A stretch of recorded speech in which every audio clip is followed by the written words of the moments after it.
catching some big ones. Heck yeah. Now we're live, brother. What's up, guys? What is up? Welcome back to another episode of DeckTalk Podcast. And as you can see, our a good buddy Caleb Bell with BassQuest Fishing Charter is on with us. He does not quite look like Edwin Evers. And guys, I contacted him real quick. Just going to run over this. I contacted Edwin yesterday, and just to make sure that we were still good to go for tonight. And he is fishing on Gunnersville. And I thought it was the heavy hitters, but it's not the heavy hitters. It's something else that they got going on that he qualified for. And so we rescheduled for December 9th. And I just made a phone call and I asked Caleb, I said, hey, can we get you to come on episode for tomorrow? And he says, heck yeah. He says, I'm going to be coming in sideways. And as you can tell, he probably just lost service going to his house. So he will definitely be back with us. But with that being said, guys, it's going to be one fun episode. We are going to have Caleb talking about the fall transition and what bass are doing right now, coming from the summer transition, coming from deep water to shallow water, what bass are doing. Caleb is a phenomenal angler, and I like what I say every time that we have him on. I call him the fish whisperer. If I have any kind of questions about what in the world I'm seeing on the water, I call Caleb up, and he always makes it easier and breaks it down for me, guys. But with that being said, let's get this show started. We want to talk about do a little business real quick, and we're going to talk about Bruiser Baits. Bruiser Baits is a custom bait maker from plastic to hard baits. They have tungsten jigs. We have teamed up since the get-go for about 3.5, 4 years, have been with Bruiser Baits. And last year I had designed a color from Bruiser Baits, and it has been a phenomenal wherever I've gone, from Chickamauga, Nickajack, into Nashville, down to Georgia and Florida. We have been able to catch fish on that color. So if you want that color, make sure you go to Bruiser Baits and pick you out whatever kind of baits, and he will pour that color for you. I think that he is actually calling it the Chickamauga Magnet. But with that being said, guys, make sure you use the discount code DeckTalk10 at bruiserbaits.com. And if you don't know, guys, I'm Colin Burnett. What's up, guys? I'm Pappy J, and today we're honoring an American hero, a true hero. They all are true heroes. LTC, Lieutenant Colonel John, 22-year in the United States Army. He exemplifies the dedication of a Cold War era soldier who maintained a strong U.S. presence in key strategic regions like the Korean Peninsula. His MOS, he was in the U.S. Army 11 Bravo. That's an infantryman. He had core combat role involvement, direct engagement, reconnaissance, and leadership infantry operations. He was assigned with the 101st Airborne Screaming Eagles. Like I said, he served 22 years. Yeah, he spent most of his time in Korea from 1982 to 2004. So with that being said, thank you, Lieutenant Colonel John Ingram. We salute you, brother. Thanks. Hat goes off to you. Thank you, brother. Thank you, John. With that being said, this is the time that we have been waiting for. We have got the Puerto Rican redneck with us, and we got the fish whisperer, whatever you want to call him. he posts nothing but slabs in his boat, and he puts more big fish in a boat than I have seen anybody else put in a boat. And I'm not just saying that just because he's a good friend of mine. I have done it personally. When being out in the boat, I think we've got a record for every time that I've been out in the boat that I have gotten to double digit, just the wrong fish. But we guys, if you do not know, we have got Captain Caleb Bell with BassQuest Fishing Charters. Brother, what is up? Not much, man. I'm just getting off the water. I hope y'all can hear me good.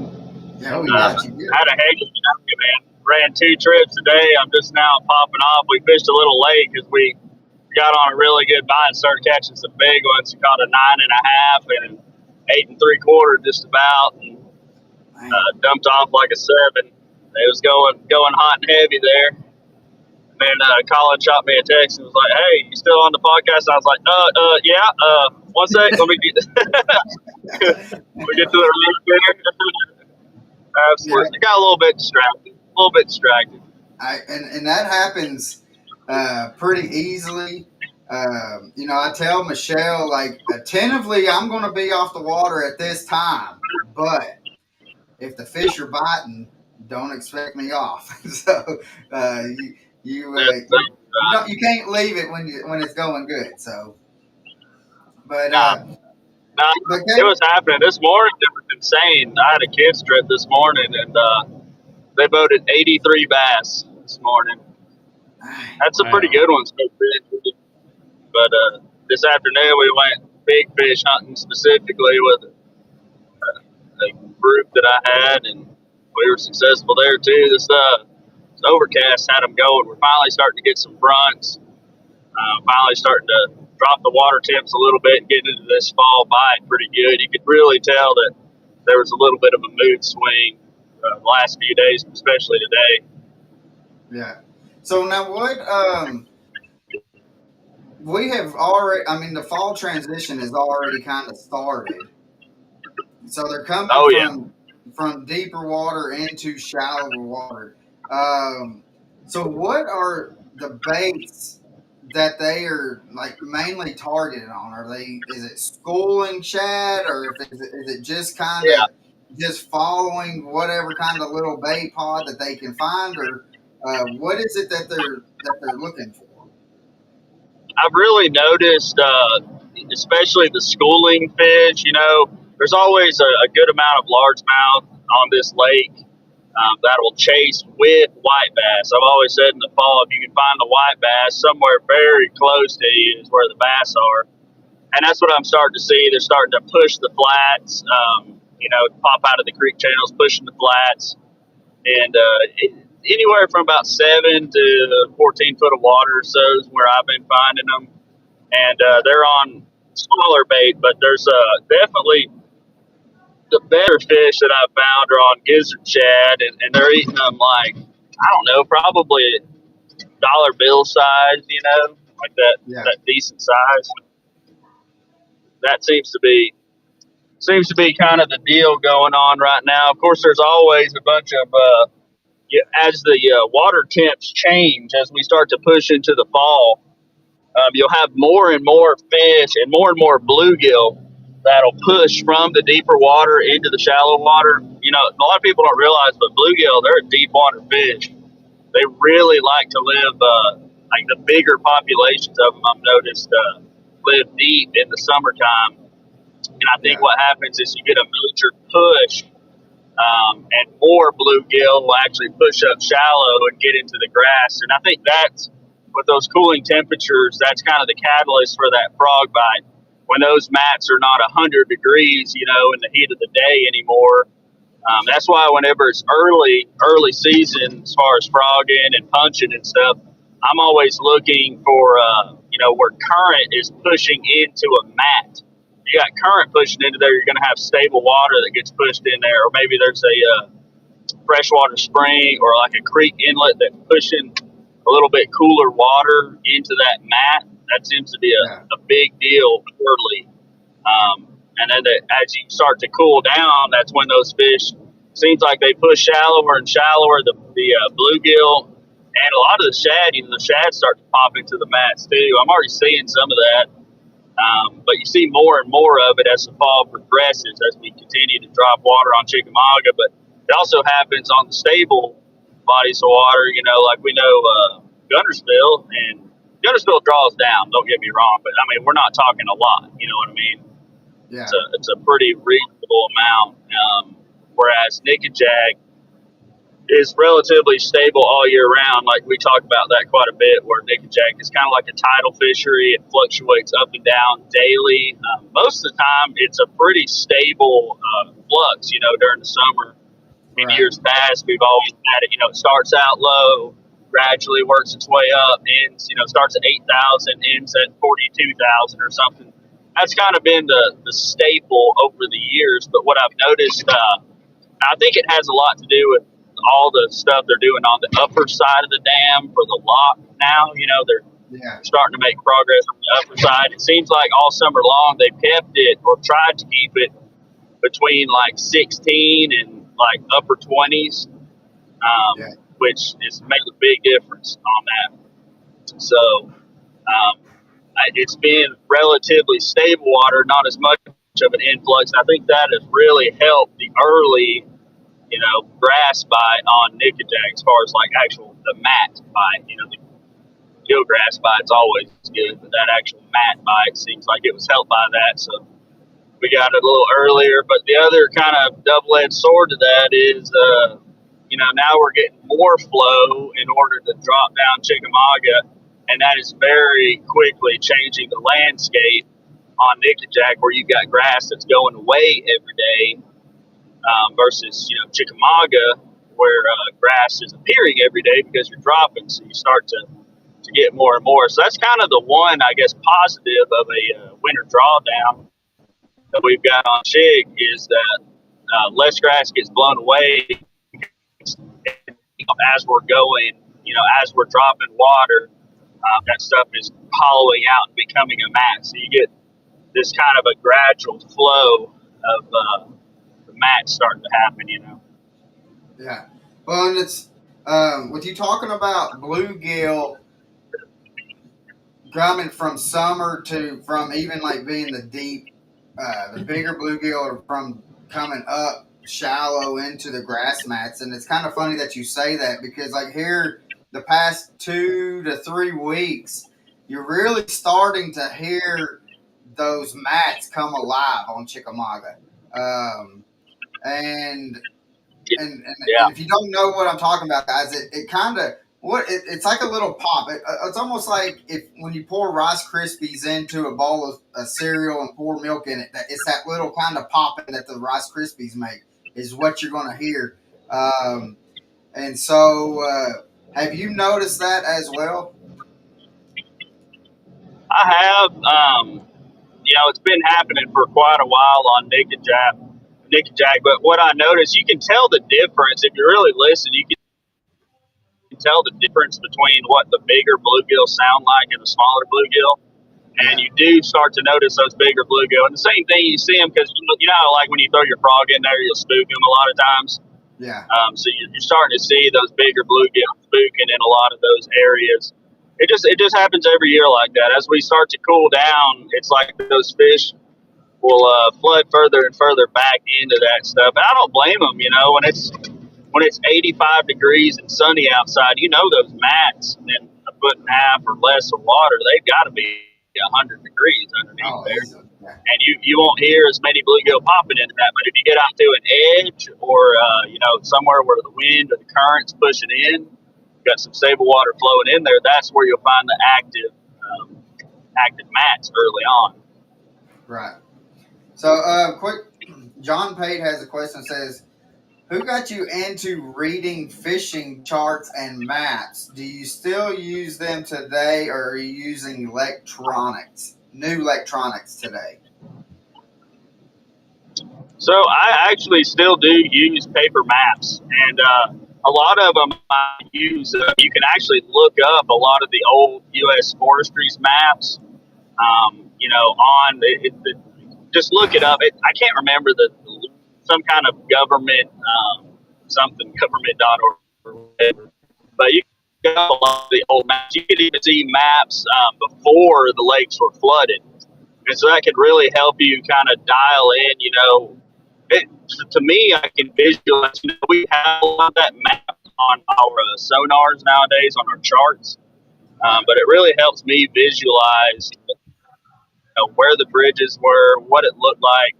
If you get the old topo maps, you got a really good idea of what the terrain was like and where you got all your guts and your creek channels and stuff, kind of where the bedrock was. And you can see where the harder swings are, where the hard bottom's still going to be stilted over. And it's just a lot of good information there. So I've always been a map guy. So I really have always enjoyed topographical maps when it came to backpacking and stuff like that. So it's kind of a natural progression. I'm trying to think of the first people I really saw doing it. Big shout out to Johnny Schultz from Fish the Moment. He started out doing a lot of that stuff. He definitely had some good tips for me along the way, especially as far as being able to pull my waypoints from Google Earth onto my units and stuff like that, like those conversions, because it's different on every brand, Humminbird, Loran, Starman, whatnot. But that, and then he showed a video. You can probably still look this up, guys. It's been a few years ago now. It's crazy how long it's been. This is probably 2016 or something like that, where he was showing how to overlay topographical maps or like a lake chart onto the topographical map and layer it. And so I started doing that with these maps and dragging them from landmark to landmark and make avionics charts and stuff. And also I would have another layer with the actual Google Earth images, especially if I could have multiple images from, through the history feature over time.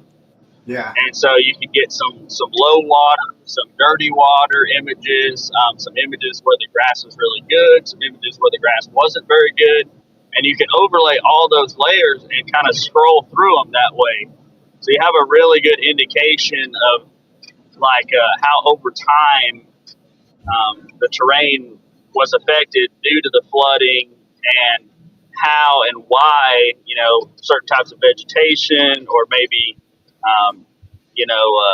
house foundations or roadbeds or how that's all going to lay in there. Just helps visualize, all that information helps my brain put that stuff together. So it's always, it's been a thing that I've been able to do for forever is take a topographical map and visualize it in my brain.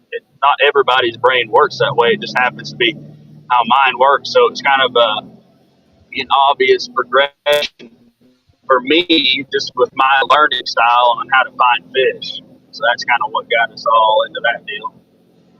Yeah. But there's a lot of good information out there.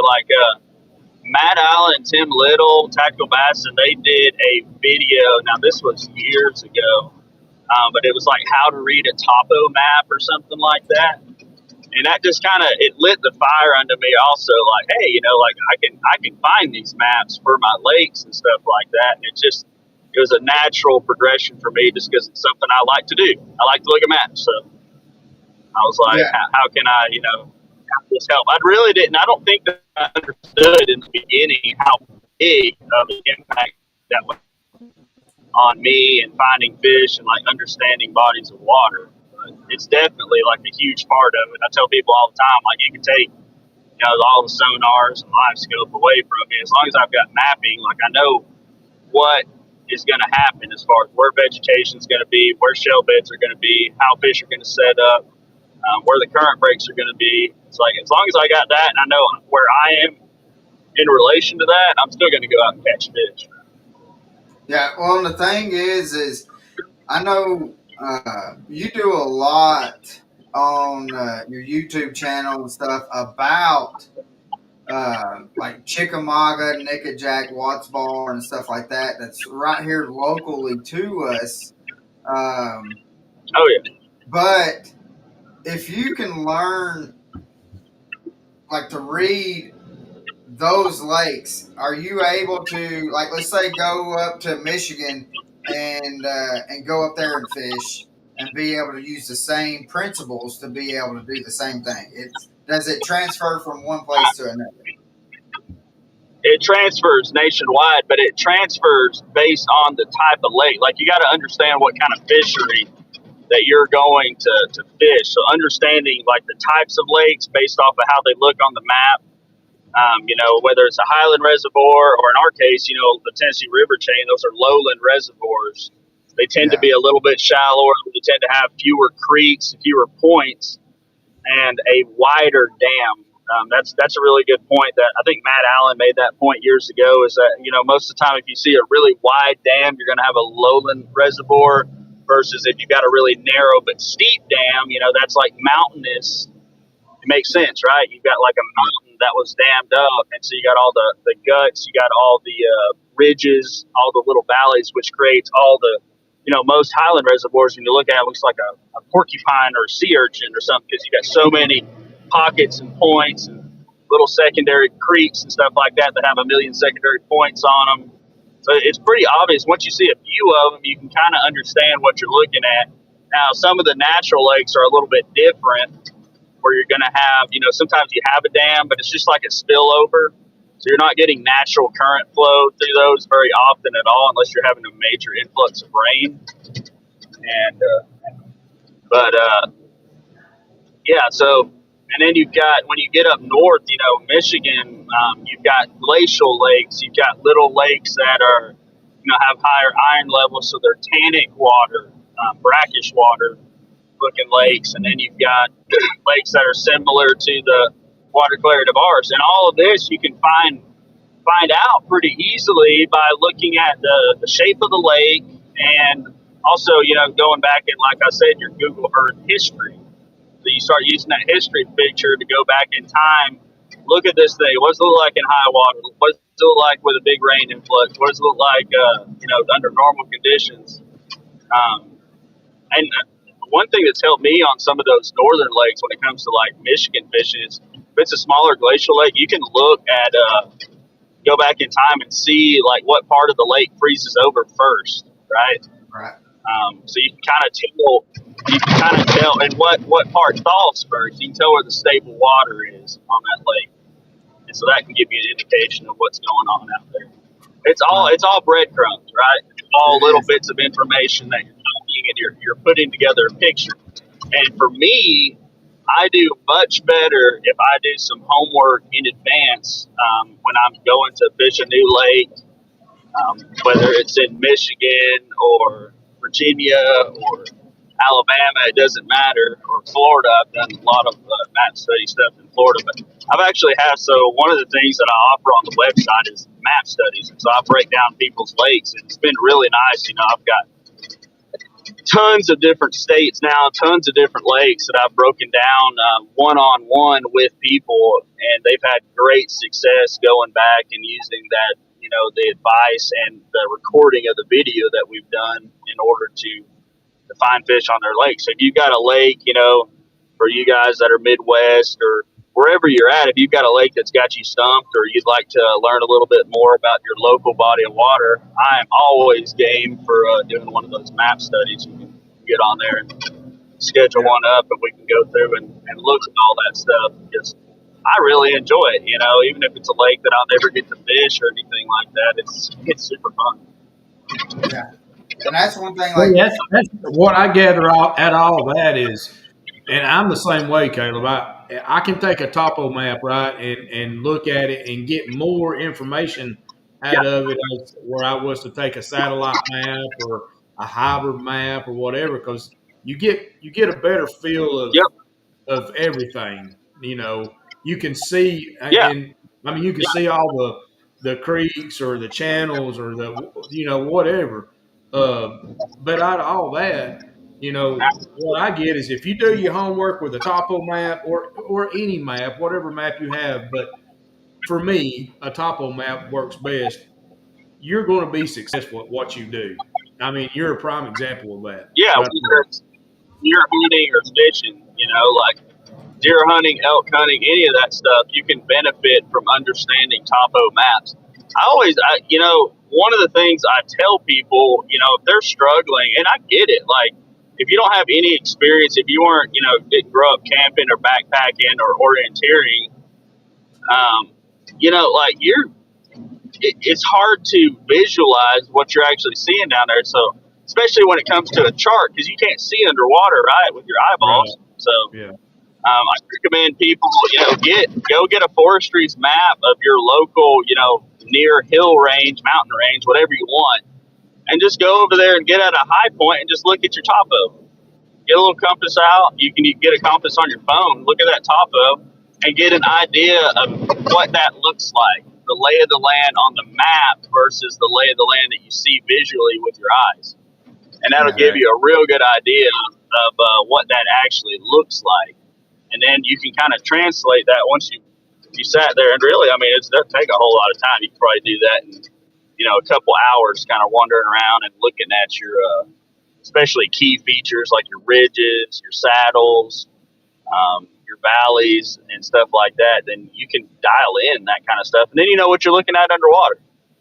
If you're having trouble with that, and maybe maps are not your thing, and that's fine. But like, I think anybody could benefit from using the history feature on Google Earth. I mean, that's tremendous right there. That feature right there.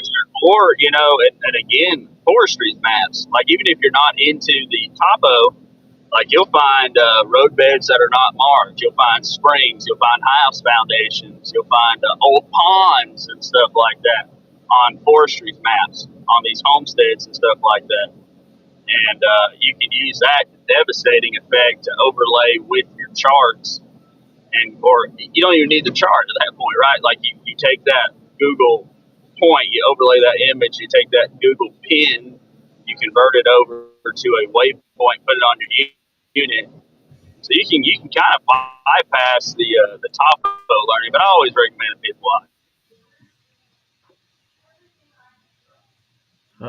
Froze up. I think.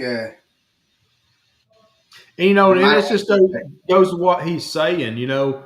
One of the things I like to do, like if I go to a new piece of property to hunt on that's public, I'll go to the history. I'll pull up the Google history. I got several apps that I use, and I'll see if when the oldest cutover or the newest cutover, like because they'll go in there and they'll do a cutover on some of these pieces of property on public land, and I'll go in there and I'll look to see what's about 5 to 10 years old and really start to dial in and what kind of terrain it is. So I know exactly what he's talking about these topo maps and using the Google Earth. He's right. Google Earth is tremendous, man. The things you can do with Google Earth is really, really beneficial. Yeah. Well, and the thing is like, and I didn't think about it, like translating it from hunting to fishing until me and you started riding together. And I think we were coming back from Hazard, Kentucky one day, and you were talking about like it's the exact same thing. What's up? What you could see is the exact same thing as what it kind of is. So if you could see, just like what Caleb was saying, you will get a perspective of what it looks like up on the mountains and stuff like that. How the valleys roll and how these little creeks or whatever come through into the water, but how the points and stuff work out is what you can see on a mountain range or whatever, any kind of land terrain is it's just the water. I mean, it's just underwater. So I didn't really put that into perspective until we were actually in the truck and you had said something. Was it last year or something like that when we were talking about map studies and stuff like that and having Caleb on. But Caleb, it looked like he was backing into his house. his Wi-Fi may be trying to pick up his phone. Yeah. But I think that it's very, very interesting, and you know, we had we've been ever since then. I've kind of gotten more into it, and then this year, I mean, I'm not a big hunter by no means, guys. But Pappy, he's ate up with it, about like how I am with fishing, and so. Uh, I've been here with the past 2 years. Last year we went and walked around, and I done some flying a drone and stuff like that to help you out, where you can kind of see where we're at. And then this year, uh, we've been able to go and kind of scout around this little piece of land and stuff that you're going to be hunting on, and so. But that's kind of gotten me more into it because I'm putting it into perspective as if I'm out on the boat and stuff. So Yeah, right. Yeah, and you know, and you're exactly right. I have, you know, I'm kind of like Caleb. I've always been that guy that loves reading maps. I don't, you know, just the lay of the land. If you can get a really good understanding of the lay of the land, it's going to help you with other pieces that you can put in that puzzle. But understanding the lay of the land is going to help you be successful, whether you're hunting, fishing, whatever it is. You know, um, it just gives you a better understanding, and that, in my opinion, is what makes or breaks somebody. You yeah. know. So, but Caleb, did he freeze up again? No, there No, he you is. better. I don't know. You got me. My Yeah, phone's overheating on me. Is the problem here? I got you. I got you. I do want to talk to you because not too long ago, you had two crazy guys out on your boat. One of them has a big old beard. And Oh one of yeah. the craziest things that I have ever seen, and Oh yeah. had happened, but people say, like, hey, once you hook a fish, that fish is done. And Yeah. you score lipped it. Can you tell us what happened? Because y'all had Yeah. something crazy that kind of disproved that fact and I mean, right off the go. Y'all gotta watch that video. Alex Rose posted it up, but it's pretty wild. So Bailey, 8 from Serious Angler podcast, he was out with me with his dad and Alex, and we were kind of messing around. Well, Bailey hooks this great big fish, and he's real like he fights it all the way to the boat. It almost jumps, like gets right next to the boat. Boom, pops off, swims down. We're like, dang it, that was a big one because we saw it flash, and then right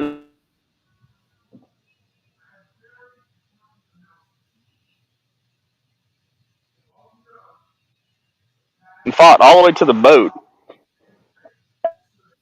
and then turned around and ate Alex's bait Yeah, and that I mean, when I first on seen the it, way down. And I thought that was Alex's hook in its mouth. Um, but then Alex was like, "That ain't mine," and he popped the little jig out of its mouth, and it had probably about like 2 foot of line where the line snapped, hanging out of its mouth and stuff like that as well. That's And crazy.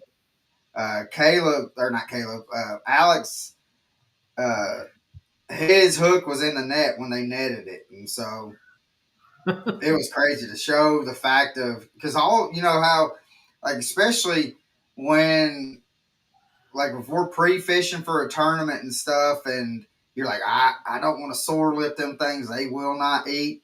And this Mm-hmm. was literally like, you see in the video, to where he's reeling it in, and then it just breaks, and then uh, as Caleb's working his bait in, and it's almost up to the boat, and then Caleb or Alex is like, ooh, you see him hook set and start reeling it in, and they didn't realize it until after they got it in the net what it really was that it happened to eat Alex's, even though that fish was almost out of the water. So maybe if the fish comes out of the water, that it may not have eaten, but the fish never did. And but go check that out on Alex Rudd Fishing on YouTube, Instagram, Facebook, or whatever, and go check that video. It is a sight to be seen. Yeah, yeah. So, I'm sure, man. I mean, there's all kinds of stuff that happens out there that you wouldn't think. That's like that one time that me and you was out there fishing up. It was up on the upper end, and I was throwing a deep diving crankbait, and then lo and behold, I thought what I hooked into was a fish because it was acting like a fish. I mean, and Lord of mercy, everything was coming apart and falling apart, and I didn't know what was going on. And that was bad. And get it up to the boat, and doggone if I didn't catch another deep diving crankbait. It was like, what in the world is going on? Hey, you about lost the reel on that deal, but you ended up coming out with about a $20 bait. Yeah. I mean, hey, But anyways, we got all that situated and squared away, and I think, matter of fact, it wasn't. I can't remember if it was that trip. I think it was that trip where I lost mine, but then I started fishing with the one I caught. I believe it was. Anyhow, yeah. I mean, it's crazy, man. It gets kind of crazy out there. You just never know. They, what happens out on the water? I mean, some of the things is like, I mean, the good Lord's looking after you because, we're not smart enough to be able to do something like that. So he's like, I'm going to bless you today. So, yeah. But for sure, I think Caleb's phone finally bit the dust with the heat. He may try to come on here, but we're going to try to. We're not going to try. We're going to wrap this thing up here in about 15 minutes because old Pappy, he's got a dinner date. Him and the family's got a dinner date over at Mama's. So Mama's cooking dinner, so that sucker's going to be good. So yeah, buddy. But I want, with having you here, and we'll wait and see if Caleb's going to try to get right back on. There he is. He may be inside now. But, yeah, I knew it. So, let me fix this, guys, and I will. Yo, got me? We got you. Can you hear me? We can hear you loud and clear. Yeah. So we got you fixed up now, and I told him, I said I think his phone finally overheated enough to where he wouldn't. I said he's at home. I said watch, if he comes back on, he's gonna be on the computer. So, one second, I can't hear y'all. But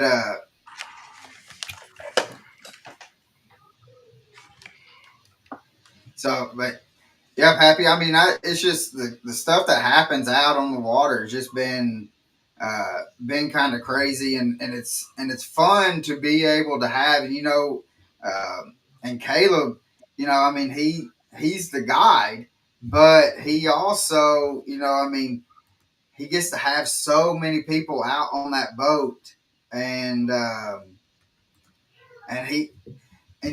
just as well as I do, you've been out on the boat with him, that he is he's learning even when he's getting paid to be able to teach somebody else. He's learning something from everybody that he has come on that boat, and and it's been fun, even having you on the boat, and I've learned so much even with you, with throwing a spinner bait and just kind of the things that you look for. And that's the main thing, like how can you, if you have another person on the boat, how can you utilize their set of eyes on the body of water, and their experience, and I think we've done fairly decent with it, and we need to get you back out on the water, but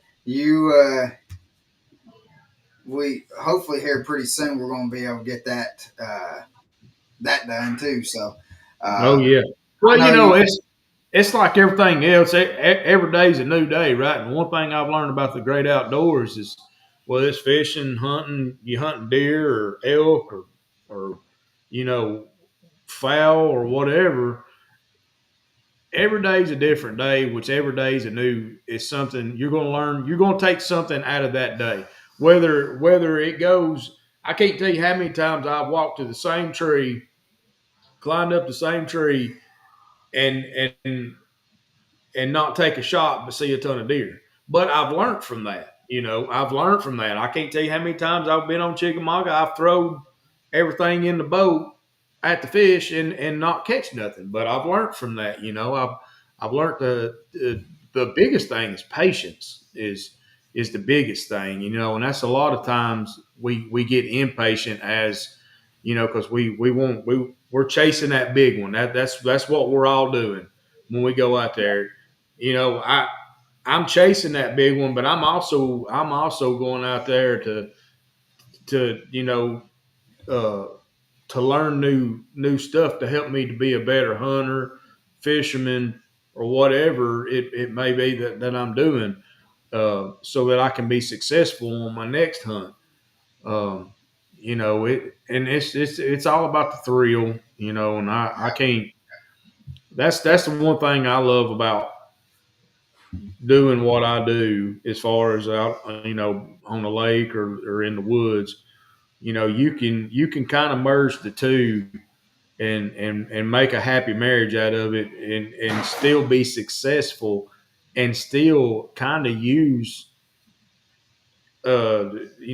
things about hunting and fishing together, which I've learned that over time, just yeah, just by map reading and stuff like that. But yeah, man, I wouldn't take nothing for it. That's for sure. I love yeah. it out there. Well, the thing is, um, you know, we we kind of fish the same. I mean, pretty much. I Oh, mean, so we like doing the same things, but we've been able to learn and pick up things using the forward facing sonar, um, and it made it. And sometimes, it's the fact that uh, we have picked up on, maybe it's a brush pile or a rock pile that we've found on a yeah. ledge or on a point, that for some odd reason it may just be one big old rock that is holding a school of fish, and so but being able to, and I think that's one thing with fishing and hunting, that you don't need to go out there thinking that I know everything. If you're not going out there, and because every time that you put that water or the boat in the water, or you go put that boots on the ground to go do some scouting or hunting and stuff like that, if you're not trying to figure out um, something new and learn something, and it don't have to be something that's huge. If you just go Yeah. out there, and if you just find something just minute, new, to where, all right, and it's just like, kind of like what Caleb was saying. That's just the little crumbs, that you're picking up. Hmm. Because eventually you get enough of them crumbs, you're going to be able to put stuff together, and you're going to be able to get that full piece of that pie, and it's just a matter of time. And and Caleb, he has done that over the years and of doing the map studies and stuff like that. And that's one reason why we wanted to have him on as often as what we do, is because a lot of people, they don't have the time. I mean, life is busy. You know how it is with having a boy playing football and baseball and stuff like that, that there's always some kind of ball that's going on. That life is always throwing you a curveball, and you may not have that time to go and do the map studies that you're wanting to do. But everybody wants to be able to have to go out there and like we see a lot of out of state tags and stuff on Chickamauga, and their goal is to catch a double digit. And fact of it is, can you catch a double digit on Chickamauga? Yes. Yeah. Is the likelihood of it, of you coming and doing that is, I mean, I've caught one on Chickamauga in 25 years at Chickamauga. And, and so the likelihood is not. But when you have somebody like Caleb that is on Chickamauga every day for 10, 12 hours, even more than that, I know that he will get up at 3 o'clock in the morning, and if he has a live bait guide, he'll get up 3 o'clock in the morning and go get some bait. And he's out there. He's living, breathing Chickamauga and Nickajack. And so if you have an opportunity to be able to go out, and even if you go out, we, just like how we do here on the podcast, guys, Pappy and I have been out on the boat multiple times with Caleb. And so all we do is just ask a question, just bring up a scenario and just let him talk, and just open your ears. And if you listen to what he's got to say, you are going to, by the end of the day, it's going to be an overload almost of what the information that he has. And he's so willing to be able to do it. And that's one of my favorite. That's one of my favorite things is when he does his map studies and starts talking about map, because man, I can relate to that. It is great, and the more I can ingest and understand, the better off I'm going to be. Yeah. Well, and the thing is when people think though that if you get that forward facing sonar on that boat, them biggins are just going to be jumping in. You're going to be catching them biggins left and right. But it takes time. Let's say Wheeler, he's got thousands of hours looking at that screen, figuring out what he's doing. So if you can go out with a guy like Caleb that has no problem, that he wants to be able to share that information, and to where you're learning, that's part of his job. I mean, he enjoys being out on the water, but he enjoys taking that time showing you, and he will break things down a whole lot better than a lot of other people that I know. Can you hear me now? Yeah, buddy, we got you. I can finally hear you. The cat unplugged my speakers. I couldn't figure out how to plug them back in. So, but no, we're just throwing you a little bit of plug. We're not trying to boost your ego by no means. But I couldn't hear it anyway. I didn't catch it. So, let's see. Steven says Rick Klein has said, if you do not learn something every time you go out, you're wasting your time. That is correct. You got that right. Yeah. I believe that. But guys, I do.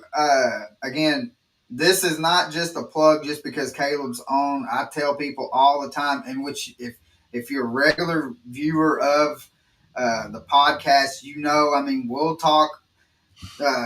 We'll have other people on, and I guarantee you, at least 2 times a month, during the podcast, we'll have whoever on, Caleb Bell's name is brought up, and it's just because we've been out on the water. We know, we don't know what he knows because it's just like an encyclopedia of information. Every time that we go out, there's always some other little catch that he's picking up on, and that's the reason why I call him the fish whisperer, because it's just phenomenal. So, guys, I do want you to go and experience the BassQuest ride when you go, especially if you're trying to learn something new, and it doesn't matter if it's artificial or live bait. This is the man to want to go to. And so, even with the lake map studies, there's been times that like we've been out and I've gone to, let's say beforehand, before I even knew Caleb and we become friends and stuff. That's how I knew who Caleb was. And I just reached out to him and we went out fishing. And it was because Hunter Cordell says #legend. Capital letters. My dude, Mr. Hunter. So, Hunter's the man. And guys, and since Hunter has commented, if you have any kind of electrical wanting to rewire some units or put some lights, he's got some phenomenal lights that goes on the Elite Glow. Go check him out. That, I'm telling you, I need to put those lights. You put the lights that he designed on your boat. Yes. And I'm telling you, that is something about them, that those lights, they are sharp. And I really do like, I like the ones that he's got the black lights on the bow and the stern, and in the middle you got the green light. Yeah, the green strip. So that the green strip gives you your ability to see the bank or a dock or whatever you're fishing, grass line, to actually make an accurate cast. The black light, helps you kind of see close to the boat, see your fishing line, see the net of fish. So it gives you the best of both worlds. But for y'all, people who don't know, like, not all LEDs are created equal at all. You can buy LEDs from all over the world, and there's all kinds of issues with them. Well, Hunter was the one to track that down, and he engineered some with, if you look at them, they're completely different, like really oversized fuses on there.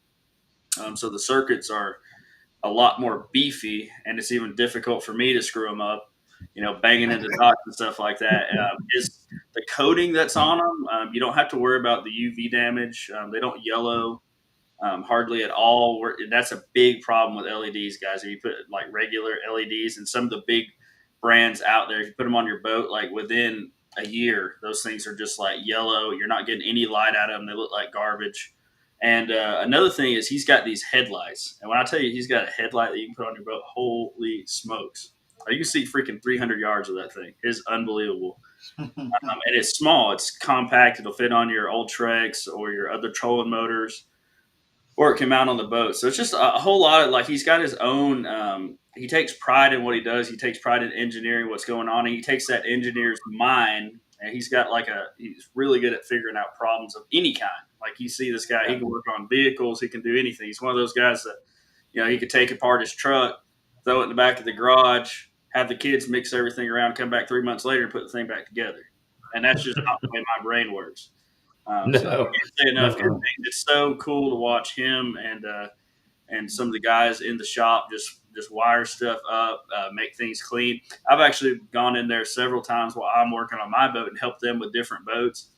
And just to kind of sit there and watch their process is really neat. Like, it's one of those things, like, he should just do like live streams where people would just watch them do their work, because it's really cool to watch. Just like, I don't know, it's like watching somebody pressure wash or something, like, you know what I mean? It's just like relaxing. You get to see the process. It's real clean, it's like satisfies every bit of OCD that you've got. Well, I mean, and both of us have had Hunter work on both of our boats and for years. But one thing that you cannot say about a lot of people that work on boats and stuff like that, I've called him at 11:30 one night. I was working on the boat and I didn't even realize what time that it was. I was just working on the boat and I had an issue and I was like, well, let me call Hunter real quick. It was 11:30 and that dude just answered the phone and he didn't say nothing about, hey man, this is late. Hey, this is family time. No, he did not say nothing. He figured it out. And then I looked at the phone and I was like, dude, I'm sorry. It's 11:30. He says, man, you were coming to me and I'd work on your boat and stuff like that. And so you are what pays my bills. And I'm telling you, it's nice to be able to have somebody like that. We can't hear you, Caleb.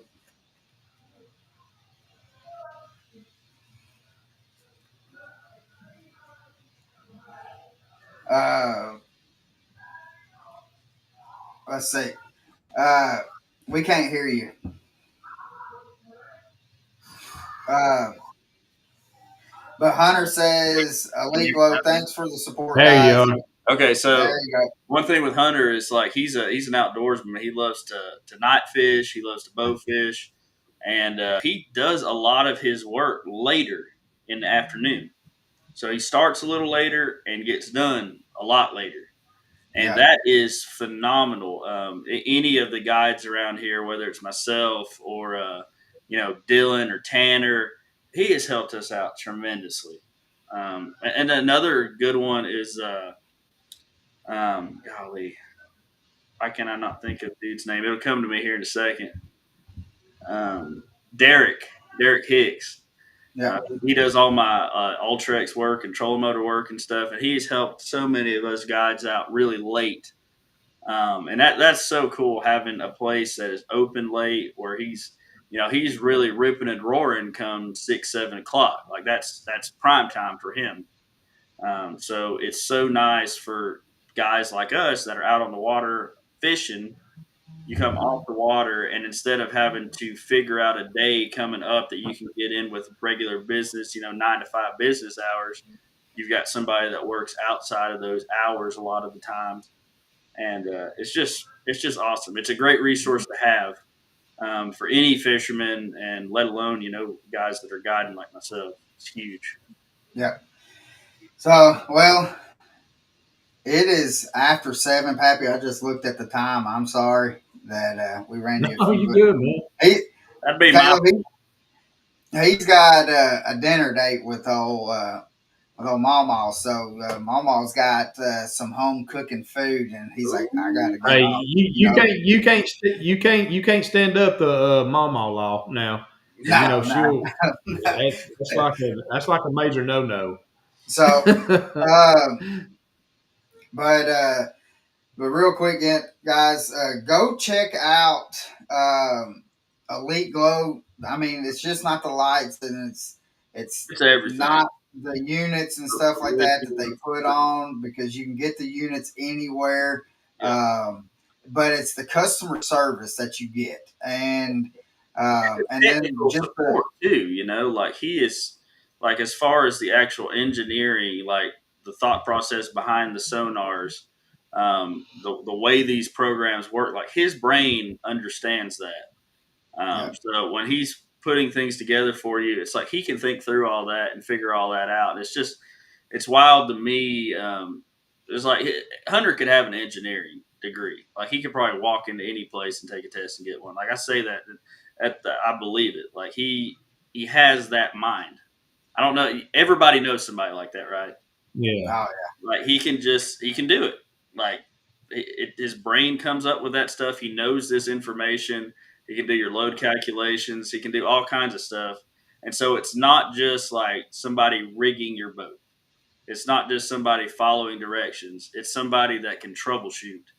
It's somebody that can troubleshoot late. It's somebody that you can call and bring your boat back to and tear your boat up. In our case, like when it comes to me, Tanner, and Dylan and stuff, just destroy stuff, bring it back, and he can track down what we did, which is completely outside the normal realm of like, he's like, it shouldn't even be possible, but yeah, here we are. So Hunter said Whitfield Electric for Derek. So make sure you go check them out, especially if you have any kind of trolling motor issues. And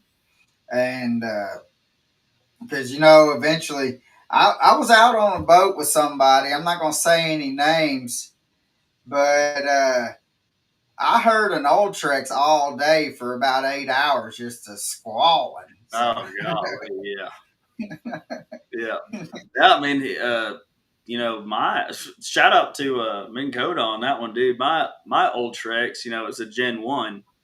And it ran for almost like 6 or 8 months during the winter, where it had the seal in the lower unit was bad. So it would freeze solid. I'd throw it in the water and thaw it, and it would run. And before it finally went out, and Derek he's done a ton of work for me and the boys and everybody I know, like just the little things, switches. You throw a cast in it like I do, you get stuff really wet. You're out in the elements all the time. Switches, boards, cables that break, lower units, putting a new foot on there. So if you've got an Ultrex or another trolling motor that breaks, don't just get rid of it. Don't necessarily call the manufacturer. It's like he'll do that. If your stuff is under warranty, like the first couple times he did it, he took care of all the warranty through Minn Kota also. I showed up, I left. And that's big. If you can find somebody I didn't have any out-of-pocket costs at all. Yeah. So, and then, God, I can't say enough about these guys. I mean, it's just, they're the ones that allow myself and, the other guides, the other hardcore anglers, tournament anglers in the area. Like we wouldn't get stuff done without them. And everybody's got, anybody that's on the water 200 days a year has got to have people like that. Yeah. So, well, we're going to let Pappy get over to Mama's. And Caleb, I want to say thanks for coming on. But Pappy, yeah, you're all good, brother. You're all good, especially for last moment. It was me calling him up yesterday afternoon saying, hey, I need you to come on. He said, all right, I'll be there. So, but we've asked you this. There ain't no telling how many times we've asked you this, but, it's a tradition on the podcast to ask this last question. Pappy, you want to ask it, brother? Caleb, I mean, you know the drill. If you had one person you could fish with, whether past or present, who would it be and why? So I remember one of the first times I've come on with you guys and answered that question. I said Mark Zona, just because I think it'd be fun as heck to go fishing with Mark Zona. Yeah, or somebody hilarious that I could just sit there and be a goofball all day with. And then I think the last time I was on, I was feeling nostalgic, and I said my great-grandfather, because I never got to meet my great-grandfather. He's the one that got my pawpaw into fishing. He was a big-time fisherman. He used to build his own boats, handmade boats, wooden boats. And they would go out and fish for whatever. That passed down the hunting and the fishing to my dad. My great grandfather, he was in the 101st Airborne. Awesome. He went through Bastogne, and it's a wild generation. It would have been amazing to know that man, to go out and hit the water with that guy. So So if I could do that, that would be awesome. So today, if I had to pick somebody, good Lord. I don't know. Can't really. This is, and we've been friends for, there ain't no telling how long, Caleb, but I would love to have been able to see you and Aaron Martin on the boat, because that would have been cool. Just the knowledge between, and the finesse king, I guarantee he was just as big of a nerd, and those guys right there, they pioneered a lot of this lake breakdowns. Before there was good charts, before there was any of this stuff, the ability to go back on Google Earth and stuff like that. Like, these guys were our forebears, that came through and did all that. And a lot of those guys are still, running around and fishing. It is an absolute tragedy that we don't have Aaron anymore, because he was he was bedrock, and I don't think a lot of people realize that. Like he was, bedrock for the fishing community. A lot of different guys. He was just a very great human being, a responsible human Oh, being, someone who took care of himself, took care of those around him. He was just a pillar. I guess that'd be a good word. He was a pillar of the bass fishing community, not just tournaments, but as a whole. There's things that we do today that we do it because of Aaron Martin's. And that's to this we day. don't even think nothing about it. How to do the hook set that I want them to do. If they're fishing with live bait or finesse fishing, I might set the hook like Aaron Martin's. And if you look on the pro tour today, a lot of these guys shaking a minnow, what do? They reel up and they lean. Like I can visualize that. Like I can see that as like a 12, 13-year-old kid watching. That shaped watching Aaron, watching Kevin Van Dam. That shaped the way I learned how to fight fish. Yeah. And could you imagine like what he would do on the forward-facing sonar now? Gosh. Everybody's lucky he didn't get a chance to really like take off with that because I think it would have been right up his alley. Anything that was new, anything that was cutting edge, whether it was from Japan or California, guys like Brent Ayler and Aaron Martins were at the pinnacle of that, no matter what it was. With the newest technology, the newest finesse fishing techniques, those guys, I don't think people understand the dedication and like the work that goes into pioneering techniques. Yeah. I've never pioneered a technique.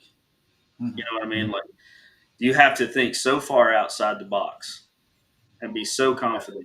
And then to do it at that level that those guys did it, it's just, to me, that is the pinnacle of bass fishing, tournament fishing, is watching those boys. And we actually, I was talking tackle this morning, and Dylan turned on one of the old Bassmaster. It's like a heavy hitters event or something like that.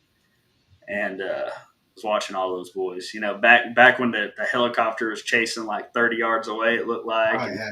Those guys are fishing for, $500,000. They're doing 7 figures in sponsorship dollars. ESPN era, when bass fishing was on a whole different trajectory. It's kind of a shame for the pro side of stuff that it's not, it's falling off of that. But I think that was pinnacle as far as like tournament fishing. And I remember just like being like every other kid, right? Like you watch that and you're like, oh my gosh, I've got to learn how to do that. That's how we didn't have YouTube. That's how we learned the latest techniques, right? Like you got on there and you're like, drop shot. What the heck is that? And it was, I can remember. Donkey rig. What the heck's a donkey rig? Yeah. I can remember the way how we learned was either through Bassmaster magazine or watching Bill, Jimmy, or Roland on Saturday mornings. That's how we learned. Bill, man, I learned a ton of stuff from Bill. Jimmy Houston. You talk about great salted airs people. Like I really like Bill and Jimmy. Man, you talk about nostalgia. It just brings back all kinds of memories like that. But that shaped not only, I know it shaped my journey from just the love of fishing into the love of bass fishing, which led me down to the technical side of bass fishing, right? Yeah. Like that thing. But like just big time, the learning to fight the fish. I think that was one of the biggest things that I learned. Because I think the first 3 or 4 really big fish that I hooked, I lost. And I was like, I don't want to do that. Like, I'm losing sleep over this. This is horrible. And so I went down that rabbit hole, and I would just key in and rewind and watch and key in and like, what are they doing different than I am? It's hardware. It's the action of the rods. And so you start going down that whole rabbit hole, and it just makes you a better fisherman. Yeah. Yeah. Well, that being said, guys, we, as you can see, like here the past, I guess probably past month that at the beginning of the episodes, Pappy has been doing to where it's let's see, I forgot. I'm sorry, Pappy. It's a salute to valor, honoring an American hero. If you have somebody that you know or family members, it may be you or your husband, your wife, your kids or whatever. If you know somebody that has served, they could still be with us or not. It does not matter. We want to honor them and give them the recognition that they well deserve because we wouldn't be able to do what we do to be able to if it was not for the guys that fought for this country, guys and gals, I guess to be politically correct. So make sure that you can message Pappy or myself. If you want to send the email to us at Colin Burnett at DeckTalk Podcast or Josh Vaughn at DeckTalkPodcast.com. And we want to be able to honor the people that have served us. And so with that being said, I did want to be able to bring that up. So, and that goes for you, Caleb. We'd love to be able, if you can let us know. We would love to be able, your great grandfather to. Absolutely, yeah. Get us that info. Information on that. I'll get you some. Yes, please do. Please do. Is really, really cool. Yeah, well, you caught my attention when you said he was in Bastogne. That buddy, that right there was that was my grandfather stories about them being like dog tired and waking up and like not understanding what's going on because everything's dark, and then realized he was covered in snow, but like he was breathing, so he had like a little hole where he had been breathing like the warm air. That's how tired those boys were and how underclothed and just battle fatigue and everything. I mean, there was people that don't understand the history behind that. They were cut off from supplies. They couldn't get aerial supplies. They kept getting dropped with the on the Germans instead of us. And so most of those guys, they walked, mind you, into Bastogne, right past everybody that was coming out that was shot all to pieces without winter gear, without enough ammunition, without enough rations. Those some bad dudes. Yeah. Let's see. Next week we have Don and Will with Spike It. That's going to be a very informative. We're going. I think they actually got some new product that they are going to be talking about. I don't know if I was supposed to say that or not, but I think. But guys, that is something else that we have in the boat. I know. Caleb uses the dyes and stuff and as well. The markers, and markers are my favorite. Yeah, and it's just something that you can modify your baits and be able to use to be able to catch more fish. If there's one little thing that you can do, an edge that you can get, any kind of edge you can get fishing, better off you are because you may be the only one that's doing that at that time on the body of water. So it may make a difference in between catching a limit or not. So I think that smell helps too. You get all that garlic in there. Yeah, my Italian bass down there that want a piece of that. So, we in the description, guys. There's a link that has BassQuest Fishing Charters, their website and stuff like that. Click it, schedule either a trip, half day, full day, do a lake breakdown. Even if you want to forward facing sonar school and stuff like that, this is the guy to do it. Yeah. And make sure that you go check them out. And the only way you're going to catch a big one is if you get out on the boat and do it. So, and excuse me, and Caleb, he puts them on. So, but brother, thank you again so much, especially on the short notice. Tell your wife that we said thank you for letting us grab you for an hour and 15 minutes. So, I appreciate it, guys. Yeah, she was Thank you. super nice to me as I randomly just walked through the door, walked right past, and came back here to try to figure out how to get the computer to turn on. I'm gonna go out here and love on her and the kids for a little bit, and then go to bed and wake up tomorrow and go chase some biggins. Sounds good, guys. Hope to see you next week, guys, and hope you have a blessed day. And we'll see you out on the water, guys. Later.